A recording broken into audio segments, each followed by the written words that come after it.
Comme vous le savez, Tournai est une ville au patrimoine très riche, lieu de naissance de Clovis notamment, mais aussi avec un patrimoine exceptionnel classé à l'UNESCO. Alors à côté de cela, c'est aussi une ville qui vit et qui doit s'occuper aussi d'aménagement urbain. Alors le dossier de la rue Saint-Martin à Tournai a défrayé la chronique.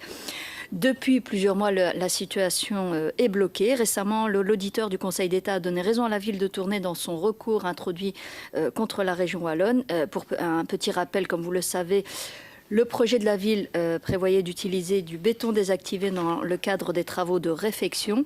Vous avez refusé ce permis en vous référant à un avis de la WAP qui précise que la rue est bordée de monuments classés et qu'il fallait donc utiliser des pavés. Alors le temps presse, car si le marché public n'est pas attribué en 2024, les subsides seront perdus. Alors l'option qui semble aujourd'hui retenue est bien celle des pavés qui impliquent un entretien important tous les 5-6 ans, ce qui constitue évidemment une contrainte financière, mais évidemment technique également. Le bourgmestre de Tournai, Paul-Olivier Delannoy, faisait récemment une annonce pour une solution hybride, 90% de pavés et 10% de béton. Je voulais donc vous interroger, Monsieur le Ministre, quelle lecture faites-vous de ce dossier? Comment les différents paramètres pourraient-ils être conciliés afin que les travaux puissent être exécutés? Combien de dossiers de réfection de voirie ont été refusés pour des raisons patrimoniales durant cette législature? Et enfin, quelles sont les prochaines échéances de ce dossier? Je vous remercie pour les réponses que vous voudrez bien m'apporter. Merci beaucoup, Madame la députée. Monsieur le ministre, pour une réponse. Voilà, merci beaucoup, Madame la députée.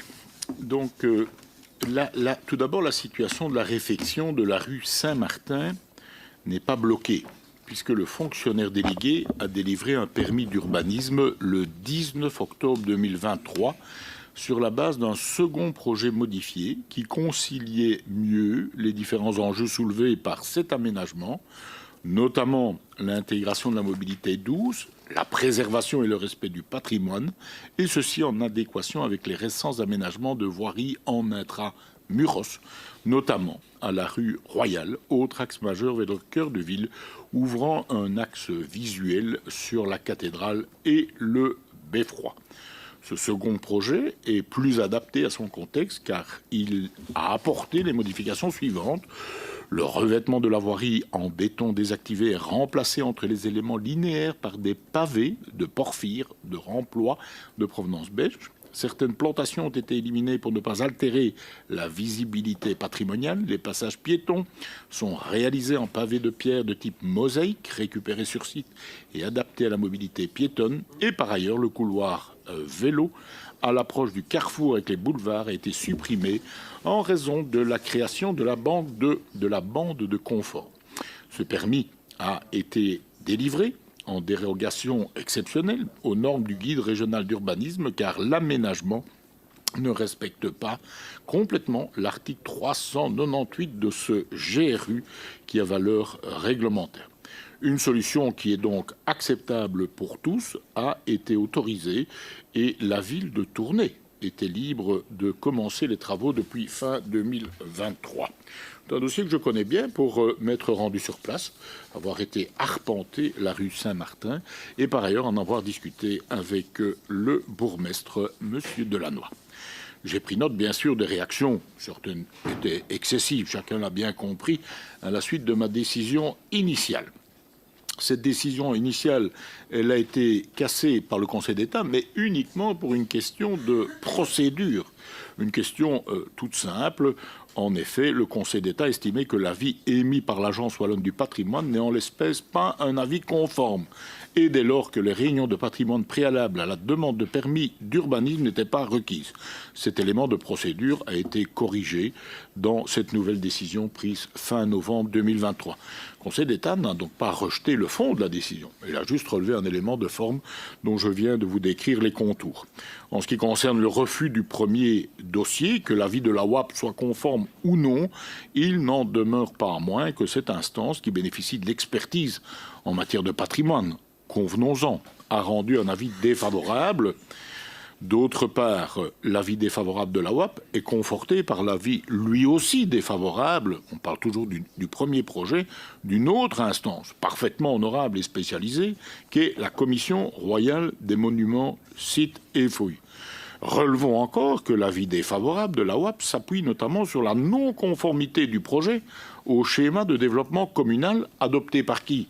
Par le conseil communal de la ville de Tournai, alors que ce document, qui est d'initiative locale, définit exactement les principes de bon aménagement des lieux tels que voulus par l'autorité communale, notamment en matière de patrimoine. Je ne vais donc pas être beaucoup plus long dans ma démonstration. Il me semble qu'elle est déjà assez robuste, voire éclatante comme ça, si vous me permettez, puisque non seulement la décision initiale dérogeait au principe que la ville s'était elle-même fixée, deuxièmement, il y avait un avis négatif de la UAP, il y avait un avis négatif de la Commission royale des monuments et sites. Je suis content qu'une solution ait pu être trouvée. Comme vous le savez, je suis extrêmement attaché au patrimoine, extrêmement attaché aussi à nos villes, dont la ville de Tournai. Je me suis permis dans un communiqué, très aimablement, vous savez, je ne suis pas un violent dans les propos, je me suis permis de titrer mon communiqué par ceci, même pour Paul-Olivier Delannoy, la vérité a ses droits. La vérité, c'est qu'on aurait pu commencer les travaux bien plus tôt, évitant à la population locale, effectivement, cet inconfort évident de ces nids de poules et de cette rue cabossée que j'ai eu l'occasion de visualiser.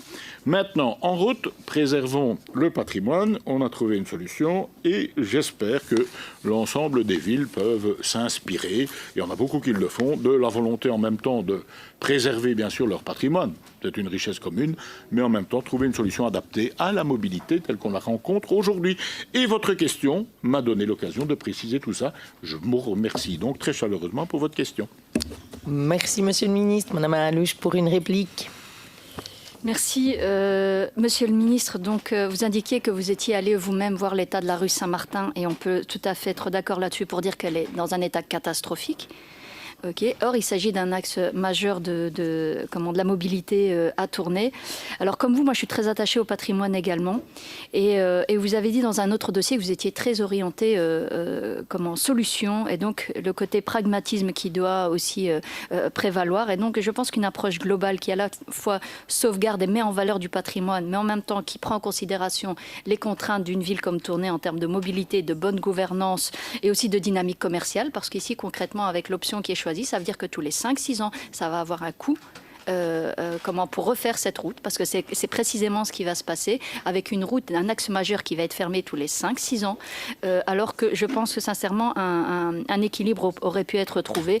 C'est le cas du Pont des Trous, où notamment c'est aussi un dossier patrimonial majeur qui posait un problème de mobilité. Je peux vous citer un autre exemple aussi où la UAP a été bloquant, notamment en termes de rénovation énergétique d'un quartier de logements sociaux à Moucron, où aujourd'hui, c'est un quartier qui, on ne sait pas ce qu'on va en faire.